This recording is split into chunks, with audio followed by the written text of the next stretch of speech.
Assalamualaikum warahmatullahi wabarakatuh. Om Swastiastu, Namo Buddhaya, Salam Kebajikan. Halo semua, perkenalkan saya Anissa Aulia Zahra dari kelas A, Prodi Administrasi Publik, Fakultas Ilmu Administrasi Universitas Brawijaya. Video ini saya buat untuk memenuhi tugas dari mata kuliah Asas-Asas Manajemen dengan dosen pengampu Ibu Martina Purwaninggiah, SAP MAP. Video ini berisi proses perencanaan saya untuk melanjutkan studi ke universitas yang saya inginkan melalui jalur SBMPTN tahun 2021 dengan menggunakan metode 5W plus 1H dan konsep SMART. Cara saya menerapkan konsep 5W plus 1H diantaranya yang pertama, what? Apa?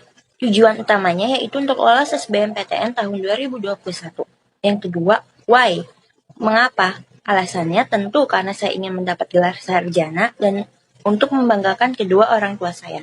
Selain itu, pada tahun 2020 saya tidak dapat lulus SBMPTN. Yang ketiga, when? Kapan? Sebelumnya, saya merupakan anak MIPA di SMP, sehingga saya harus linjur dan belajar dari bulan Januari hingga bulan April menggunakan buku SKS IPS dan rangkuman Eduka. Yang keempat, where? Di mana? Saya melakukan perencanaan saya di rumah saya, tepatnya di daerah Cengkareng, Jakarta Barat.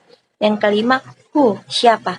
Pemeran dari rencana ini yaitu diri saya sendiri dan dukungan kedua orang tua, keluarga, serta teman-teman terdekat. Yang keenam, how? Bagaimana cara saya untuk mewujudkan?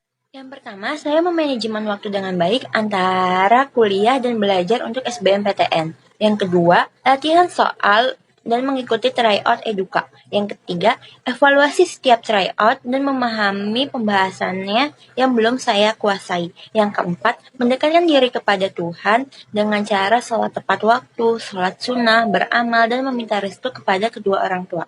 Dan yang terakhir, berpikiran positif terhadap berita yang beredar mengenai UTBK SBMPTN tahun 2021.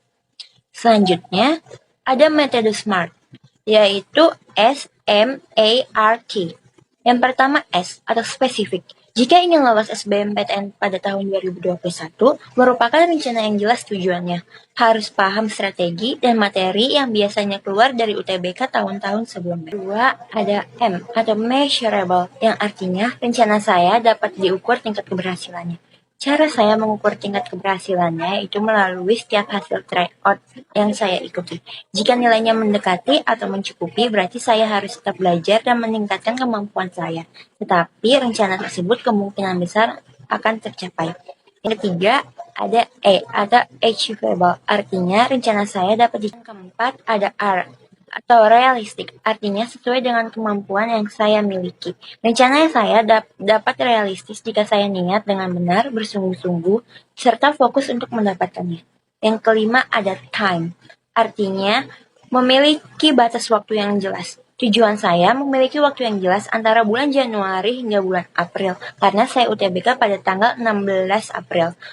Walaupun pada SBMPTN tahun 2020 yang diumumkan pada tanggal 14 Agustus saya belum lolos, tetapi alhamdulillah pada tanggal 14 Juni tahun 2021 rencana saya berhasil. Saya dapat lulus SBMPTN tahun 2021 di Prodi Administrasi Publik Universitas Brawijaya. Menurut saya, faktor-faktor yang mempengaruhi gagalnya saya pada SBMPTN tahun 2020 karena yang pertama, saya menyepelekan materi TPS. Karena hanya bahasa Indonesia dan matematika saja, padahal materi tersebut cukup menguras penalaran yang ada. Yang kedua, saya menggampangkan waktu belajar saya, dan yang terakhir, saya tidak fokus belajar dan tidak bersungguh-sungguh. Oleh karena itu, pada tahun 2021, saya tidak mengulangi hal yang sama. Faktor-faktor yang dapat membantu suksesnya rencana saya pada SBMPTN tahun 2021, diantaranya yang pertama, saya menerapkan konsep duit, yaitu doa, usaha, ikhtiar, dan tawakal. Yang pertama, doa. Berdoa dan melakukan ibadah kepada Allah Subhanahu wa Ta'ala dengan ikhlas. Yang kedua, usaha. Belajar dari rangkuman, Eduka, serta buku SKS ini. Yang selanjutnya, ikhtiar. Berusaha dengan usaha terbaik. Dan terakhir, tawakal. Menyerahkan diri dan percaya kepada Allah apapun hasilnya. Sekian cerita dan proses perencanaan mengenai usaha saya untuk lanjut ke universitas yang saya inginkan. Semoga bermanfaat. Terima kasih sudah mendengarkan. Wassalamualaikum warahmatullahi wabarakatuh.